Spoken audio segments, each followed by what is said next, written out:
sing, and I was like, why don't you introducing introduce you this? as my friend. All right. Like, even though you own the magazine. All right. She's got it. Okay. What's up? I'm Nicole Atkins here with friends the Low Anthem and Josh Jackson from Paste. Hey guys. And we're going to talk to them. Yes, we are. So we got Jeff and Ben here. How you doing, guys? Doing well. Pretty hot. Pretty hot. Now, this is not your first time at Bonnaroo. How is today different than previous experiences? Well, yeah, the last time we were here, it was like a torrential thunderstorm, and our set got rained out. And so for 2 years, we've been planning for how we can get our redemption 2 years later. So we've been doing a lot of rehearsing and touring since then. And I think the set went well. We played earlier today. Yeah, I caught the set. It was fantastic. And I do think this is the opposite of torrential thunderstorms. It's got to be pushing 100 today and dusty. But it was great way to start the day. Early morning, or not early morning, but 1:30 set with you guys. And when you play an outdoor stage, I mean, I remember seeing you guys in a church late at night, and that felt like the perfect way to see you. But it sort of worked today. What do you do differently on these outdoor kind of times? I guess the pace is different because in the open the sound just sort of sails past, it just goes. The church, it's all trapped, and the energy is very contained, so things can really be explosive, and you can come down to extremely quiet. Here you just sort of push sound out. It feels more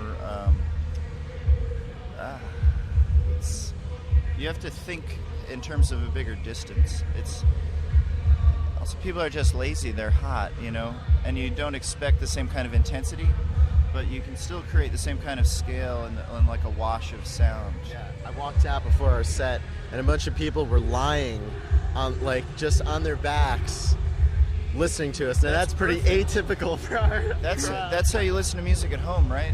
You don't sit in your room jumping up and down with 10 sweaty people muscling into you.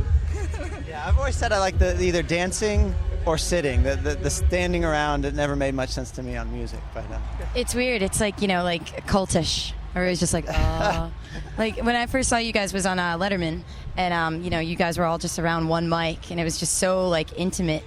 How when you play a festival stage like this, it seems like your sound is just something that you want to be close to. How do you connect with your audience to make that same feeling happen, or are you even conscious of it? I think as long as we feel that way, that it translates to some people. Projects out. Might not get every festival goer who wanders past the set, but same as Letterman, I don't think Letterman's viewers are our core audience. No. But if you go up and do something like that, maybe 1 in 1,000 people, it's like, whoa. But that's still a lot of people.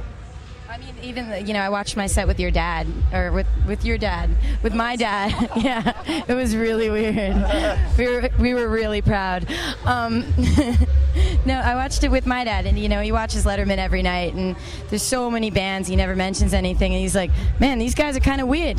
I like this, I think, being on a show like that where it's, not an audience like you guys are used to, just that, everybody thing. The fact that, you're all around one mic and it's just something different, that's something that really sticks with people, whether they're into your kind of music or not.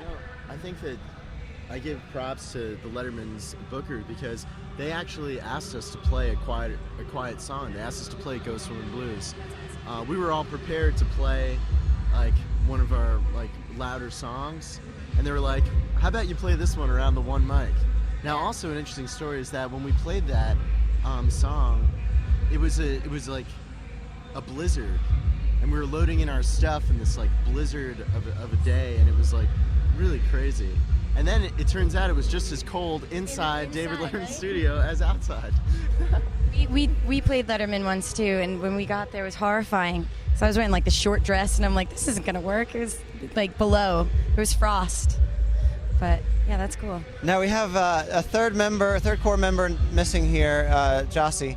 And I just have to give props to her today. I've seen y'all a few times. I've never seen her belted out like that on Home I'll Never Be. How did y'all get her to come out of that shell? And how do you do that more? Because she was great. Yeah. Get her drunk, right? How did we do that? Yeah. I think when she first started playing with us, she was so shy. had never performed other than classical music. So when she didn't have written music in front of her, that was kind of unnerving. And she still recoils into a very personal space when she plays, but she's just completely overcome that sort of stage fright. In that particular instance, I think what happened is Ben's mic went down during one of the verses, and we were like, "What do we do?" And then I think she just stepped up and sang the verse, and we were like, "We have to do it that way from now on." Yeah. Like, we were just like, "Whoa, okay." Where did that come from? That's great.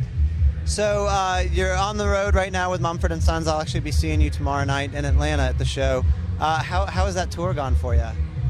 They're really nice guys, and it's been amazing. We're playing Merriweather Post Pavilion and, huge amphitheaters and arenas. Do they let you eat the rider? Yes, it's good catering. Yesterday, sometimes it's a little British. They had So like beans and gross shit? mushy peas and fish and chips. Yeah. And you know how they fry their tomatoes there? No. That was a bad day. Also a lot of curry. Wow. That doesn't sound too good for singing. The openers are also English. So we're all kind of playing American sounding music. Yeah. But they're both very British. But you're real American. Well, guys, thanks so much for taking the time to talk. I know you've been doing this a lot today, and Bonnaroo is out there to enjoy. So go enjoy it. Go get nice. Love Pace, man. Thanks, man. Yeah. Great to meet you. Great to meet you. Hey. Thanks, guys. Good to see you, Josh. Good to see you, man.